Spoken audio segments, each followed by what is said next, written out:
The views and opinions expressed in this podcast by the host or the guest do not necessarily reflect the views of Paranormal Buzz Radio or its sponsors. Use of any material produced by Paranormal Buzz Radio without express written consent is strictly prohibited. For information on everything Paranormal Buzz Radio has to offer, visit our website, paranormalbuzzradio.com. Like us on Facebook, follow us on Twitter and Instagram. Listener discretion is advised. I think I've always believed in the paranormal, but the deeper I get in this field, the more questions I uncover. I started a program called Seeking the Paranormal in an effort to gain insight and dialogue from others interested in the same things as me. And while we've learned a lot together, the questions still remain. So I'm bringing my thoughts to the airwaves, and I've brought along my friends, Adam and John, to share in the fun. Together, we'll tackle the tough topics and debate the evidence as we continue to seek the paranormal.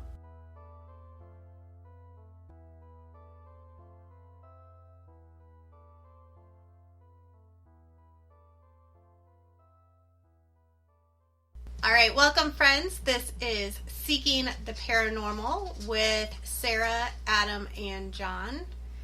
And since this is our first episode, we thought we would give you all an opportunity to get to know us a little bit better. So we'll just go around and kind of give a little bit of information about each of us, a little bit of history about each of us, and then we can delve a little deeper into some topics. I'll start. I always kind of remember being interested in the paranormal or kind of horror movies and horror books. I've always been a huge reader.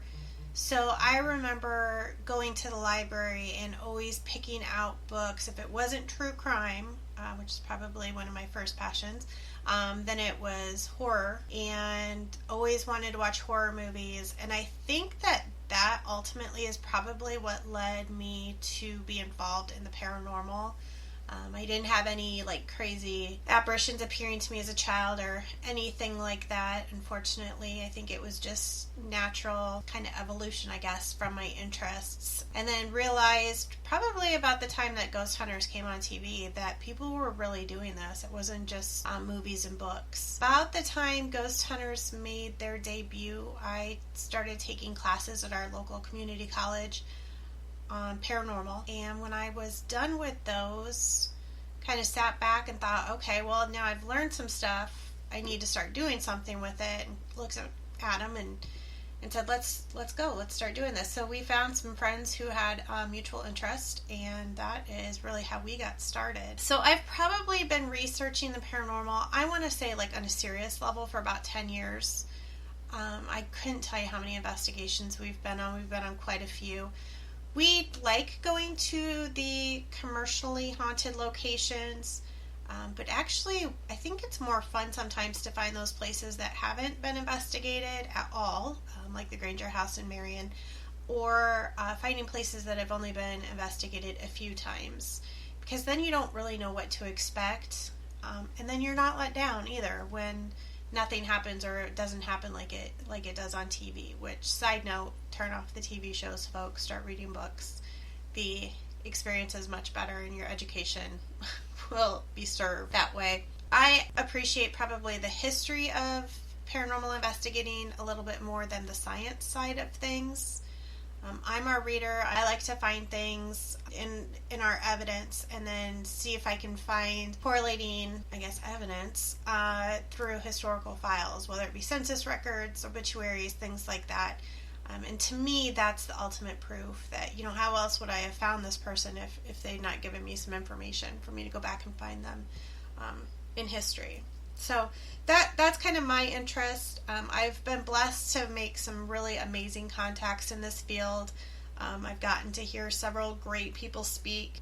I like I said, I encourage you to read books, go to conferences, and not just the ones that have people from TV, because it's cool to see people from TV, but they're really just actors in the long run. Go places where you can hear them speak or hear people speak and get some perspective out of it. Do that. And I encourage you to do public events too. Shoot, we've been doing this for how long now, and we still do public events every once in a while because you meet different people get a different idea on how they might be doing something.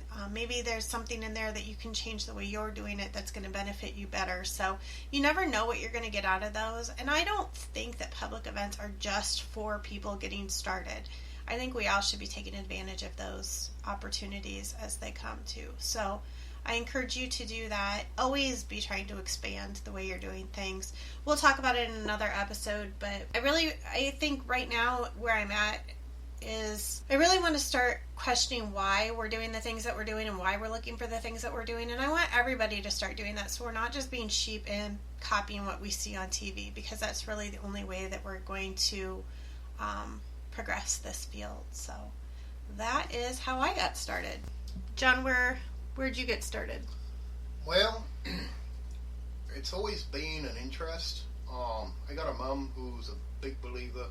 I've never been active until about 18 months ago. I'm an IT guy, and I do a lot of programming. Everything's logic, and it's nice to step away from that. Well, we started a group, WTF Investigations, and Buddy Jeff, who's a member of that, invited me to go to Edinburgh.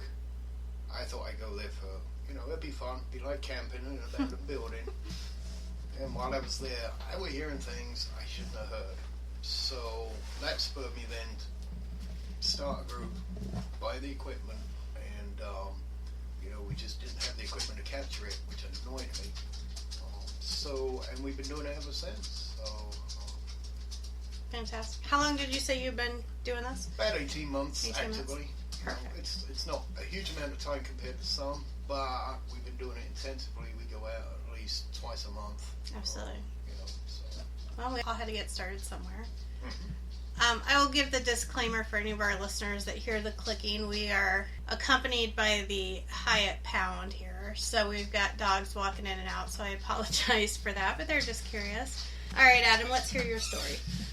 All right, so I got started interested in it because Sarah made me watch a show of ghost hunters, and if anybody remembers, it was a lighthouse in Florida, and they showed the shadow figure, or on a thermal camera maybe, I don't remember which one it was, but it appeared to peek over a railing and then jet off as fast as you could blink. And I looked at her and said, why are we not doing this? I want to catch that on video someday. And I've been pretty much hooked ever since. I am definitely more of the video type person. I would definitely like to see something. I like the personal experiences of hearing things, but I'm not one to sit down and listen for audio. I'd rather look at some cool video if that's at all possible. I also enjoy all the cool technical toys. Those are always fun to play with. And I like the latest and greatest if that's at all possible and the budget allows, which sometimes it doesn't, but we do it anyways. I want my own Hadron Collider. Exactly. And along with Sarah, we've gone to a lot of the conferences, being able to sit and listen to other people's perspectives and their ideas, I think has definitely changed the way that we go about our investigations and how professional we go about them. So that's pretty much me in a nutshell, I guess. So you guys talked about equipment. John, what's your favorite piece of equipment? At the moment, I'm not gonna lie, and I'm not gonna pack my own bag. Plug. Yeah, no.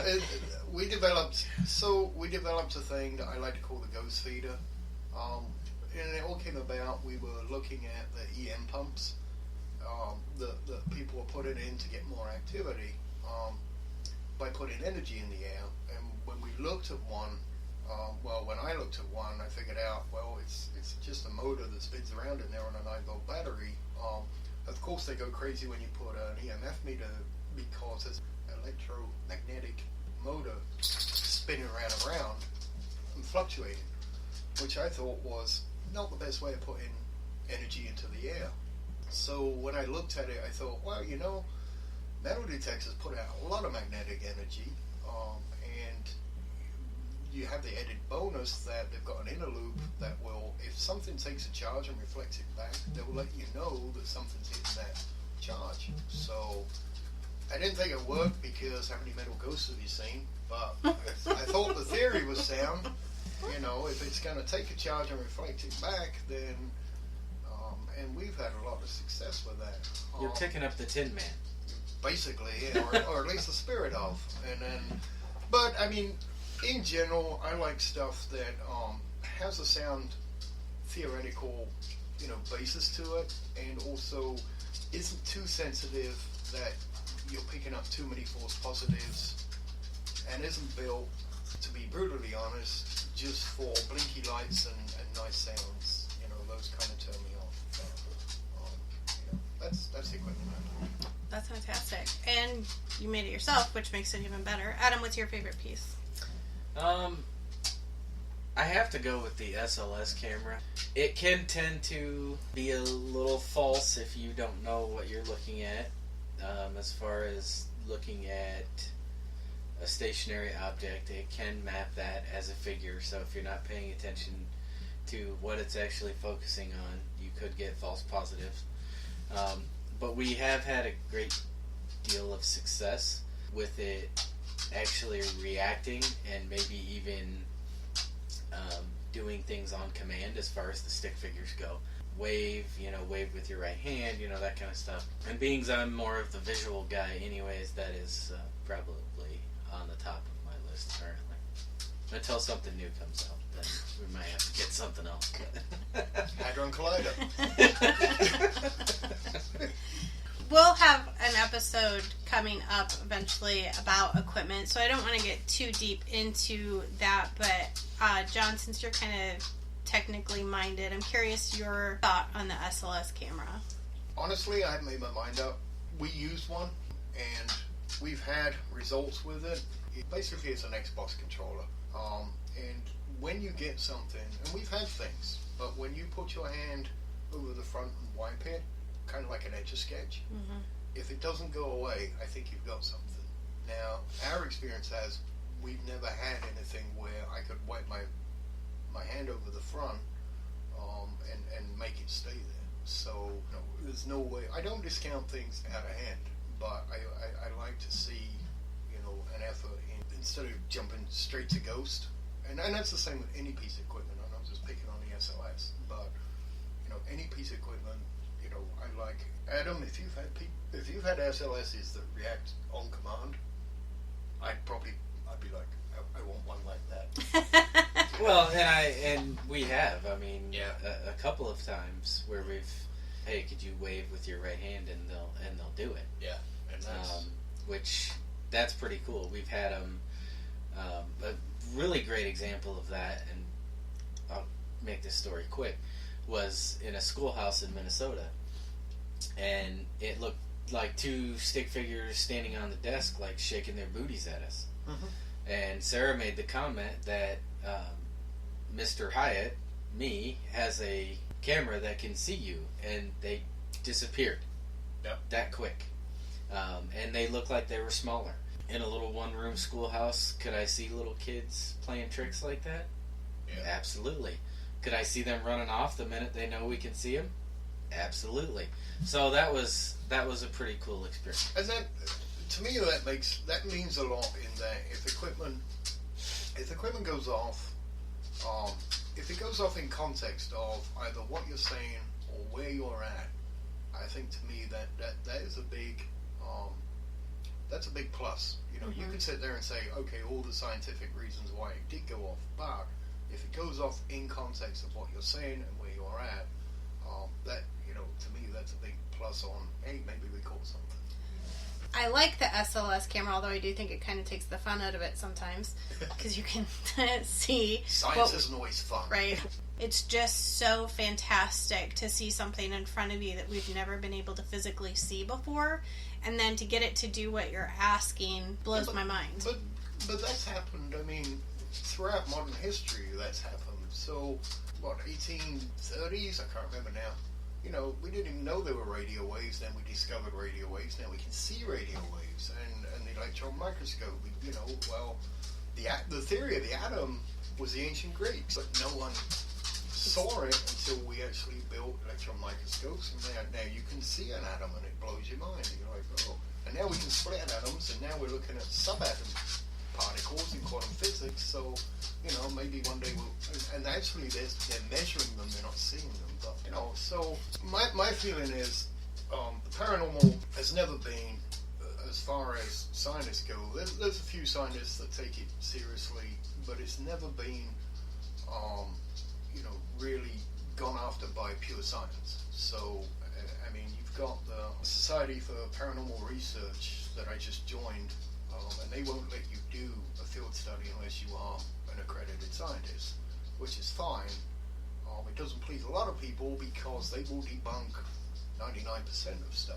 But what I like is the guys actually are open-minded enough, and they write papers on how it could happen, and hopefully that will lead science to look into some stuff. You only need one thing. And I keep banging on about it, but for example, when they found out that the universe is accelerating faster than it should, there's not enough energy to make it, then they came up with the theory and math for dark energy. Now here's the thing, they don't know what it is, Right. They don't know what it looks like, they don't know how to measure it. Well, what does that sound like? Precisely. But mainstream science are buying this. Yeah. So maybe. Why is this so different? Yeah. Yeah, they know there's something. They haven't quite figured out yet how to justify it to themselves. I mean, that's one big thing with. Well, I think one of the problems is paranormal has, especially from the 1800s, has so many fakers and charlatans, and I think a lot of them are scared to go out on that fringe, to be tricked. Mm-hmm. Because there are a lot of scientists that got tricked by fakers and charlatans. Mm-hmm. Absolutely. They were measuring ectoplasm, and then it took them a while to figure out that it was cheesecloth and egg white, and stuff like that. Mm-hmm. So, why would you put yourself out on a limb like that when you have a career in science that's doing quite well? Poor Harry Price. Right.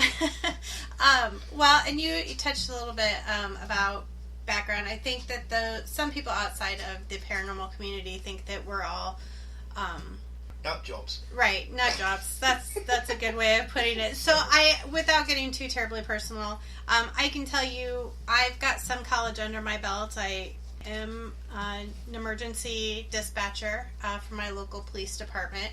Adam, what is your education and employment background? Oh my goodness. So I am an automotive mechanic, I guess I should say. Ex-military. Pretty much a mechanical background. Yeah, I guess that's pretty much me. But you've got some college under your belt as well. I mean, a little bit. Yeah, not a ton. I've got mostly like my Air Force technical school and stuff like that I went through. And secondary for mechanics. Yes. What about you? Also ex-military, British Army, and I did a 3-year apprenticeship in Germany, in German, to be a bookbinder. And then when computers took over everything, basically, so IBM, this is back in the days when IBM used to train their own technicians, and you didn't go to college unless you were programming to be a technician. The industry were training their own technicians, so that's how I got into it, and then I've been in computers ever since. Kind of my background, where I come from. That's awesome. And I will just add an anecdote for John. His background with being able to speak German, actually he was at the Granger House Victorian Museum, which is in Marion. Adam is the president of the board there. I am the self-appointed paranormal director. But John, who his group has been gracious enough to come out and investigate a few times, and they're getting us some really great evidence. But because he was able to speak German, he was able to recognize that some of the things that they were getting was in fact German. And the matriarch of our beautiful home is a strong German woman, so that kind of tied in well together. So sometimes you just don't know what part of your background is going to help you out the most when you're investigating.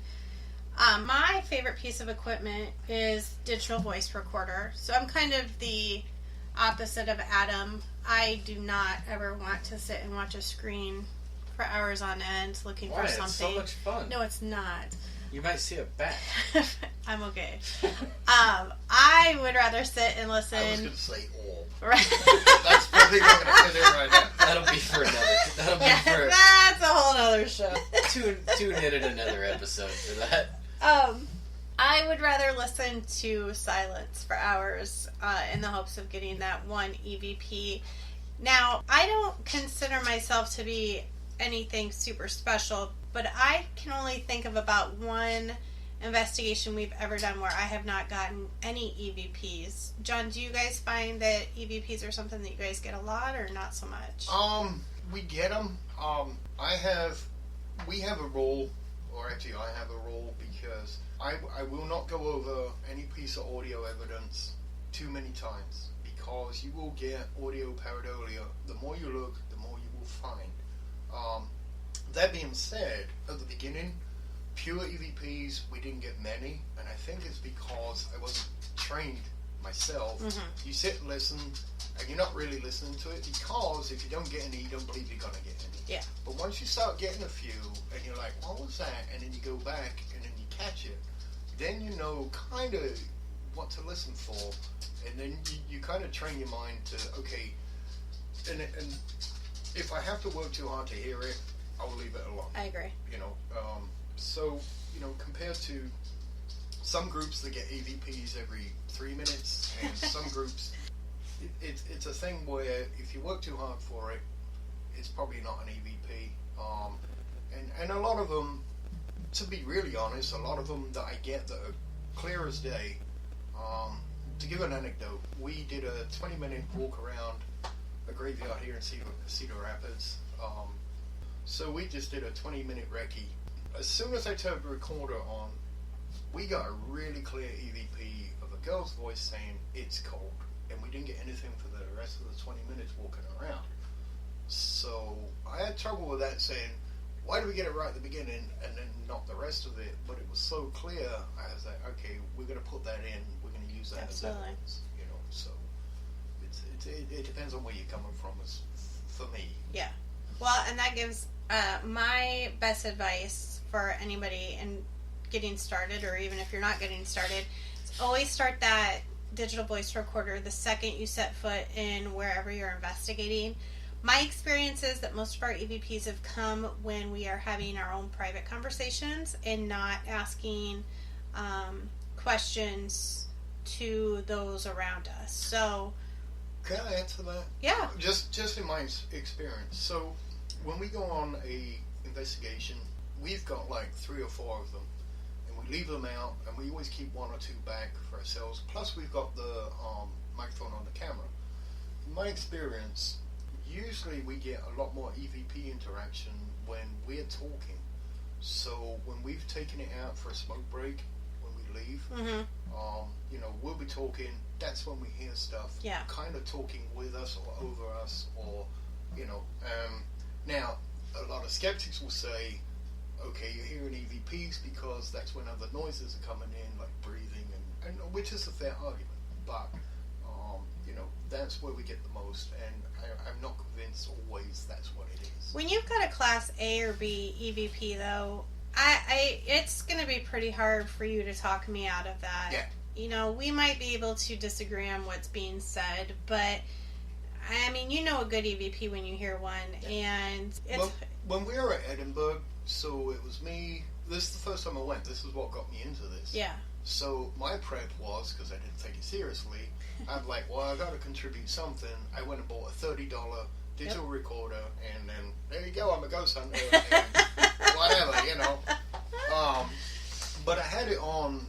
My buddy Jeff, who's in the group now, and his wife Jen was there because she goes along every now and then, and she was the only female in the group. So we were walking around Edinburgh, and she was talking, and you hear a female voice while she's talking over the top say what she's saying. That blew me away. That's what got me into it, stuff like that. I was like, that's clear. You can hear it. It's not wind. It's not breathing. It's a female voice, and it can't be her because she's talking already on it. So. And I had a very similar experience with you. What was that, 2 weeks ago now? When we were all out there, 4 males and myself, And I've got several places where I heard a female talking while I'm talking. So that's physically impossible because I was the only female out there. And those are what I love. I mean, those, like I said, it's going to take you a lot to talk me out of that one. Maybe what it's saying we can have an argument about, but the fact that it exists in shunts, that's what keeps me, I think, in it. What keeps me going. So that kind of brings to light a question. I've always been one who, I think we all have our own goals, and we've kind of talked about this in the past, what we're looking for, what we're still doing this for. So for me, I'm looking for information from these people. I'm trying to prove that we are talking to deceased people by getting facts of their life and then finding them in historical documents. So I'm curious what the two of you are looking for, or what your purpose is, I guess. I mean, I'm as the president of a historic museum. You know, one big thing is the history aspect of it. So over the years, I've grown to, because of the paranormal investigating, I've grown to appreciate the history more and more, because without all of our history, we wouldn't have any paranormal activity. So I found it really interesting when we can get someone's name or get someone's information, and we can go back in history and find that actual person and maybe a little bit more about their story. And I find that really interesting. I would say my biggest get from this would be to figure out honestly, what happens after we pass away. Is all of this stuff just stuff that's imprinted from history, or is the intelligent haunting really intelligent? Like, is it really a spirit we're interacting, or is all of this just things from history that have imprinted themselves on the environment? So I guess that would be my big goal, would be to determine which of those is true, or is both of them true. The pound has come in here. Sorry, there's tons of clicking. Oh, good. It's all Morse code.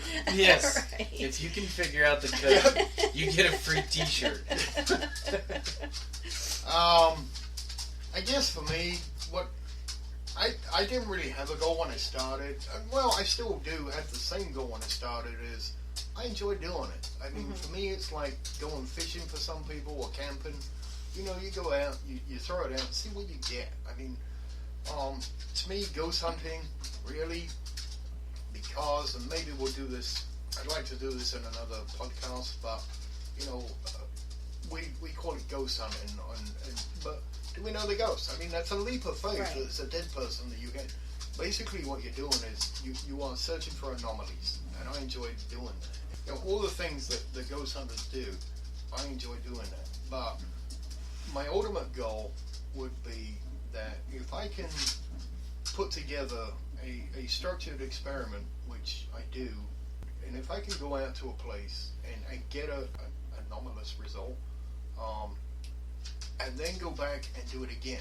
I want something that's repeatable and repeatable and repeatable. If I can do that, then anybody that says, well, and they can give all the skeptical answers that they want, I say, well, then you go do it exactly the same experiment that I just did, and right. You will get the same result, and then you try and explain it, because I don't try to explain things. I put it, usually on our videos, I put it out there and say, make of that what you will. Mm-hmm. I don't try and force people into any kind of belief structure or anything. I'm just saying, this shouldn't have happened. This is kind of weird. My goal is, if I can get something that's repeatable, I'm a happy chap. You can find John's videos on YouTube. It's WTF Investigations. I would definitely encourage you to take a look at some of those. They're pretty interesting. And the thing I like about John, and one of the reasons I wanted him to take part in this podcast, is because he is very analytical. Not so much, although there are times where he gets in his own way, and I've had to remind him he's doing that a few times, but more so than I think the majority of investigators are. And, you know, that's kind of the point of this podcast is I hope that our conversations will lead others to to have their own conversations and maybe even analyze the way they're doing things, or the way their friends are doing things. And I just think that until we start to be better about what we're doing, what we're considering evidence, and so forth, we're never going to be taken as seriously as we want to be. And I know that sounds harsh, but as you know, we said, this is our opinions, uncensored, unapologetic. We're going to be hard because we want it to be better. And I hope that, you know, people will have dialogue about what we're saying, even if you don't agree with us. You know, we want to hear that as well, because that's equally as important. But, you know, we're not trying to be mean or make fun of people because we're part of the same community. We just want things to be better. And that's why we felt it was time to kind of get real and stop being polite and start being honest. Well, you got to rein in some of these leaps of faith that I'm seeing. Yes. So some people take their leap of faith is like jumping the Grand Canyon, and I can't do that. Yeah. And I don't understand why they do that. I do. It's a belief system that they have, and the problem with that is they will. It doesn't matter how much evidence you give them. That leap of faith has already been done, and they can't come back because it's the Grand Canyon. They'll fall down and disappear. So if you take small leaps of faith, I'm open-minded. So I know, you know, I don't say it's not a ghost. And I recognize in myself, obviously, I am doing that to some extent because I, for my love of EVPs, have always just assumed that it is a deceased person I'm talking to.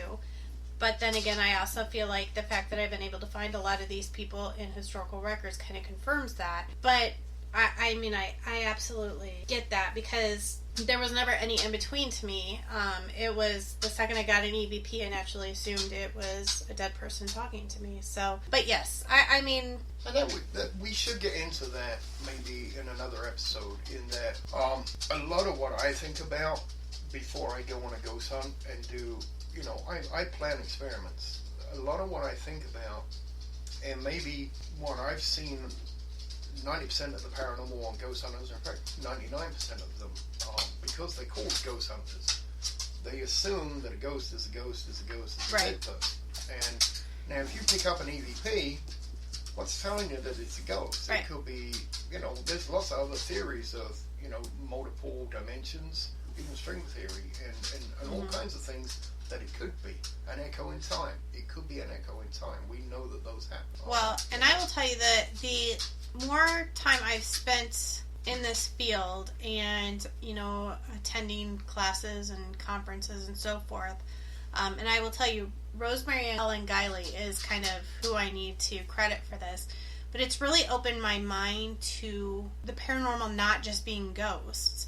You know, I will say, for example, I'll be honest, I thought Bigfoot was nonsense. And then 2018, the Haunted America Conference, Rosemary Ellen Guiley spoke about Bigfoot as an interdimensional being. And it made so much sense to me that it was silly of me to believe in ghosts and not believe in Bigfoot. But the same thing could be said about aliens. So things that I had never thought about before are now starting to correlate with the things that I do believe, which really just leads me to believe that we don't know anything about anything anymore, and we really are just kind of feeling our way through the dark. The thing about extrapolating that way, it's a big reason I don't do it, is so if you say Bigfoot's real, now you're going to get a big really from people, and some people who do believe in it are going to say, yeah, we think he's real too. Now, when you take that next step, not only is Bigfoot real, but he's an interdimensional being. That is you know, for a lot of people, that is just a huge leap of faith. Red flags go up, and nobody will consider it without, and this is my point, without a good hypothesis with some data to say, look, you know, we haven't found it because, and, you know, at least have a good hypothesis And behind it. she's the woman to give you that information. and 100%. fine. Yeah. Yep. There's not much in the paranormal field that Rosemary Ellen Guiley does not know a lot about. But yeah, you're exactly right. Because I never, like, if somebody would, in fact, I will say this. When we saw her name and the name of her presentation on the schedule, I said to Adam, this is nonsense. We can skip this one. To be honest, it's Rosemary Ellen Guiley, and if you've got an opportunity to listen to her, you don't skip it. But also, any chance for education, I'm going to take it. And now I'm so glad I did, because very simply, she has, and this is incredibly simplified, her presentation, but very much the way we don't have solid proof of ghosts, the same can be said for Bigfoot. There's lots of sightings of him. Lots of people talk about, hearing him or smelling him or whatever. Very similar experiences that we have to what we believe to be ghosts. Why aren't they kind of the same thing? And that made a lot more sense to me. It could be, think about it. So, and this, once again, if somebody threw out this hypothesis that said, okay, the reason you can't claim Bigfoot is because the people looking for ghosts are the same people who are looking for Bigfoot, you'd be like, hang on a minute, that's a big. But what if we've evolved enough that we have an intelligent singularity when we die?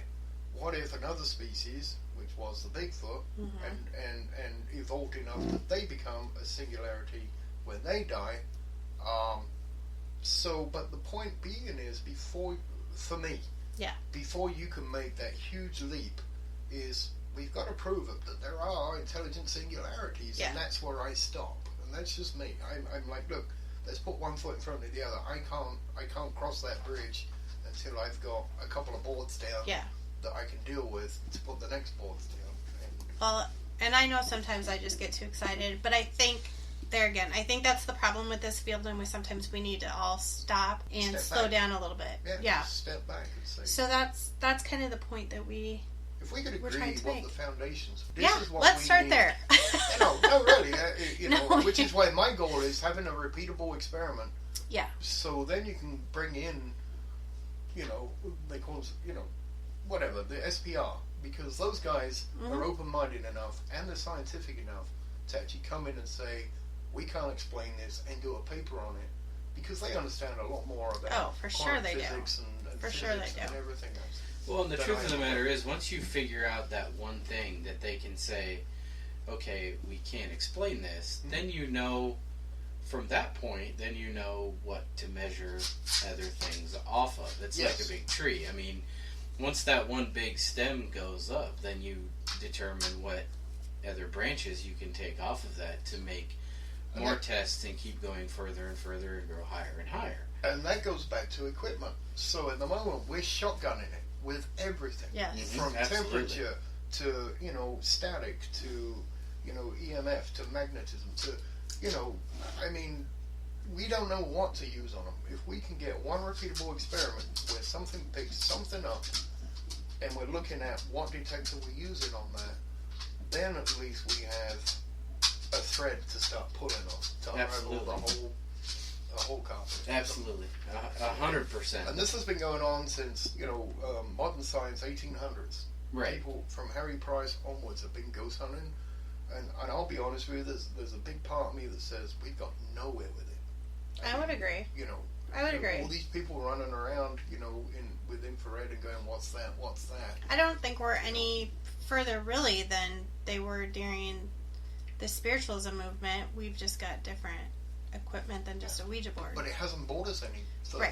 Right, but one of the biggest reasons, in my opinion, and again, my opinion doesn't have to be for the group here, but one of the biggest reasons, I think, is because people are too afraid, and this is where this podcast comes in, people are too afraid to stop people from talking about crap, I'll be honest, number one, and number two, nobody wants to share that information. Like, we get our information, we get our data, and then we don't tell anybody. So therefore, the next guy is starting all over again with his, I can do this, I can do that, and then this is what I come up with. Well, you just came up with the same 5 other guys came up with, but you didn't tell anybody, so nobody was able to take those branches further. The other problem on top of that is because of things like the ghost hunter, ghost adventurers, and TAPS.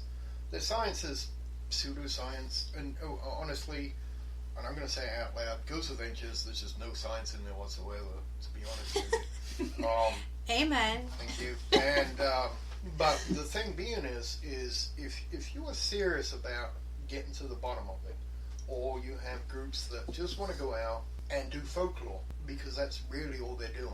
They're telling stories, they're filling in the gaps from their own imagination, and it grows and it becomes a folklore. So things like, what's the one I see a lot now? Well, things like Slender Man and the Black-Eyed Children. Yes. You know, I mean... Both made up on the internet. Exactly. So they become folklorists.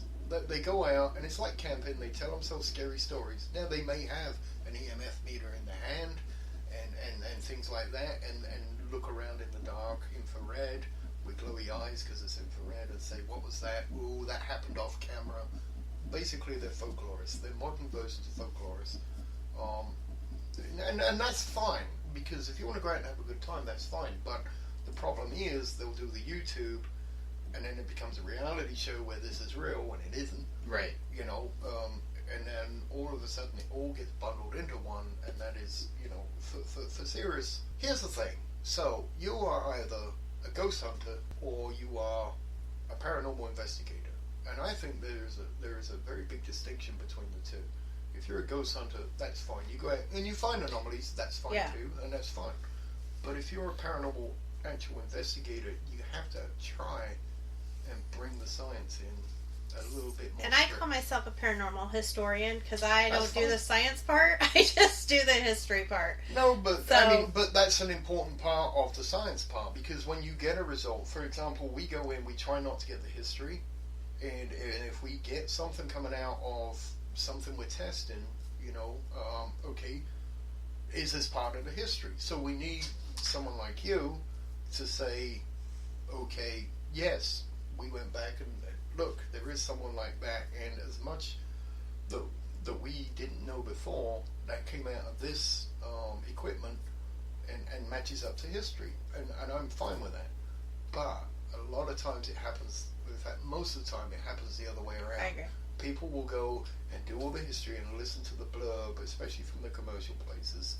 They know all the names, and then all of a sudden you get audio pareidolia happening because they're listening for the names they already know. So that's, absolutely. I mean, that's my take on it. No, I think you're good. And I am going to take that opportunity, speaking of pareidolia, we are going to take a look at this week's picture. Let me put it up on the screen for you guys to look at, and you can find this picture online on our Facebook and our Twitter, Seeking the Paranormal. So I'm not going to reveal where this picture came from, other than it came from a paranormal group on Facebook that I'm part of. I don't want to embarrass anybody or give them any attention that they were not looking for, so I'm not going to tell you where exactly it came from. But it's one that they have put out there claiming to be proof of paranormal activity. And we'll do this each week. And I think the story behind this, if I remember correctly, the person who posted this picture said she took it in a store that she was wanting to purchase. And they had left some of their merchandising equipment behind. She took a picture of the display case for whatever reason and believes that she caught an apparition behind her. So she wasn't intentionally taking a photo of herself in the reflection. Like, well, that wasn't her purpose. That is what she's stated. Right. In my honest opinion, it looks like there is something else behind her, whether it's a photo on an opposite wall or in an opposite piece of glass or something like that. It looks like a reflection. So, we got a pirate in the so the Captain Morgan in my system. So, here's the thing I see here. I think it's definitely pareidolia. It's very good. I mean, but there's a couple of things I look at is, first off, the reflection is in front of her, not behind her. If you look at the right side of the head, it's going in front of her face. Yes, I would agree with that. So, which means it's actually in the glass. That picture is in the glass. And if it's in the glass, then it's a reflection. The other thing, and I don't know because I wasn't there, is that looking at that silver line, if you look at the bottom of the cabinet, that may be double glazed. If it's double glazed, you're going to get like, you know, all kinds of refractions and stuff like that. So, and then the other thing, if we really want to call out pareidolia, by her right knee, it looks like the ghost of a dead armadillo, because it's got the long snout, the round body, and a little curly tail coming out the back. So, I mean, that's how easy it is to do that. So I'm flipping your armadillo around and saying that that's the head of a unicorn. But there's no rainbow. There doesn't need to be a rainbow. There's always rainbows for unicorns. But I mean, that's how easy it is to do. And I'll be honest, if I sat and studied those bricks, I could find at least 3 faces in those bricks as well. Absolutely. That is the thing of, and it's sad because we may be taking pictures of real spirits, putting them off as pareidolia. I get that, except that there are so many people that put out pictures that are, you know, I've seen people flood our Facebook page at the beginning with pictures of trees, saying that they could see faces in the bark, faces in the leaves. I mean, you can see faces everywhere. We're wired that way. I mean, we're looking out at night.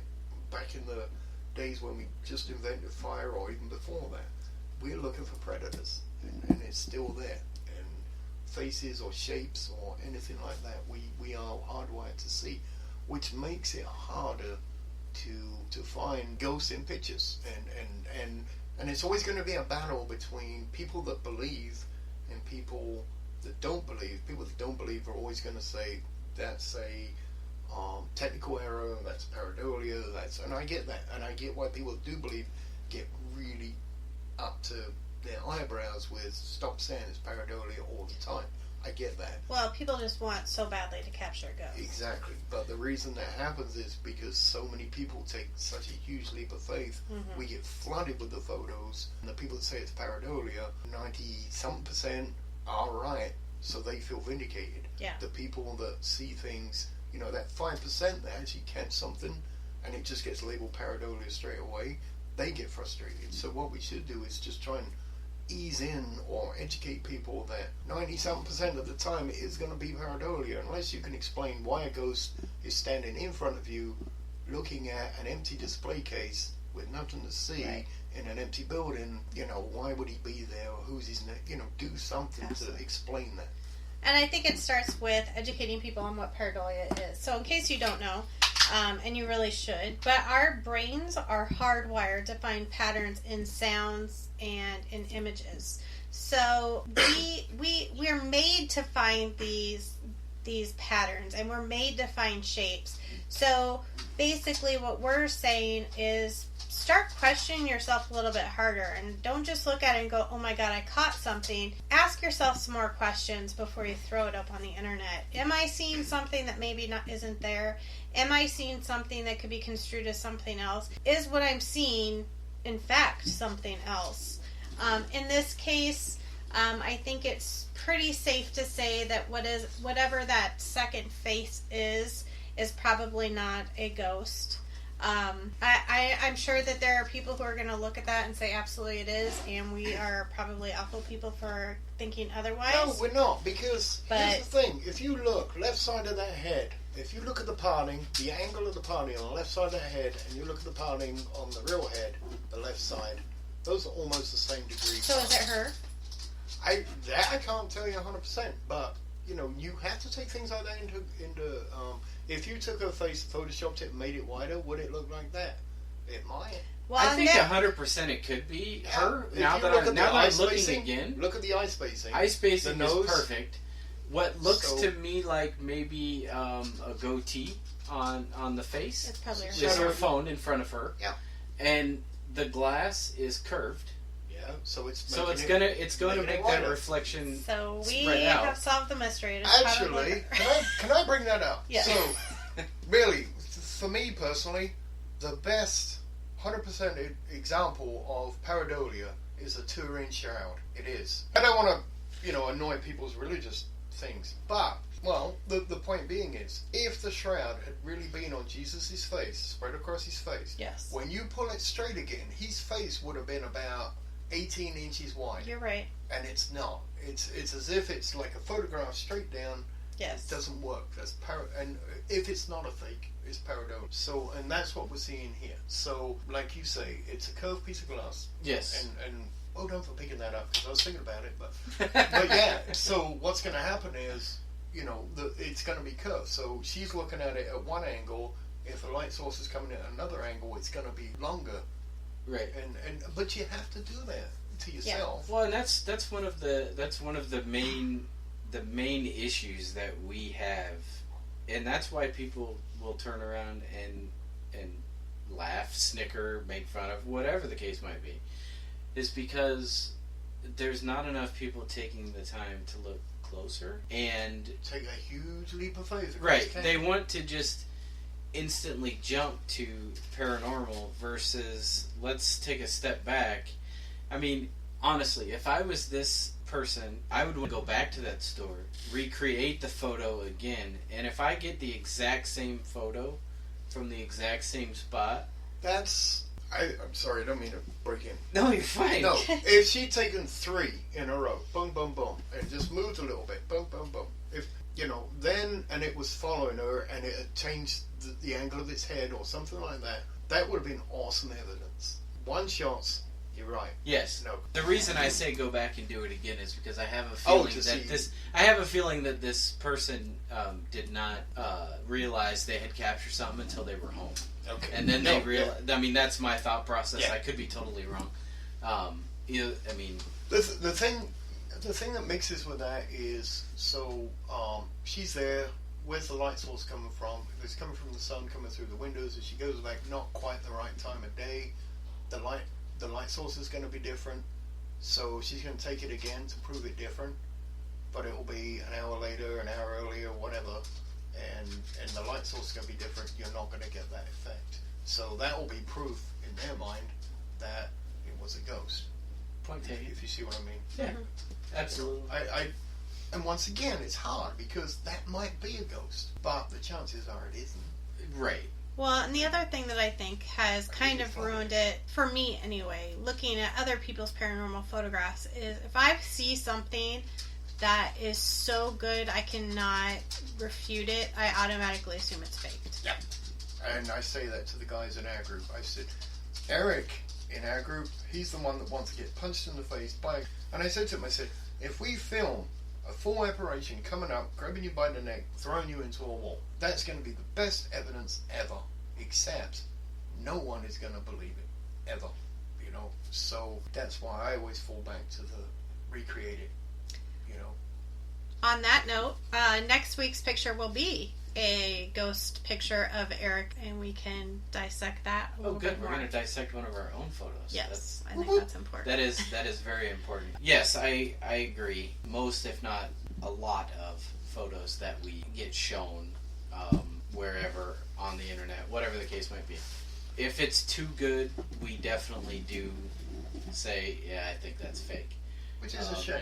It is a shame, but it's things that have been, I'm trying to think of the right word here, things that have been so over dramatic, I guess, maybe, that have caused us to be that way. Well, also, there is a very large, and this maybe we should do a future podcast for, is the paranormal, especially since the reality shows, has been monetized to the hill. Mm-hmm. So there are a lot of apps out there now where you can take a picture and it will add ghosts automatically for you. And yes. In fact, I have taken one of my son that I thought was so very clearly fake, and I was shocked at the amount of people who thought it was real. Yep. So, all right. Well, that is going to do it for us tonight here on Seeking the Paranormal. But I do hope that you will join us next week as we discuss the commercialization of the paranormal field. And like I said, then we'll also discuss the picture that we took when we were at Edenburg Manor approximately 2 weeks ago. I'll be curious to get everybody's feedback on what you think of that. In the meantime, if you'd like to follow up with us, you can catch us on Facebook and on Twitter. Seeking the Paranormal Podcast is where you can find us.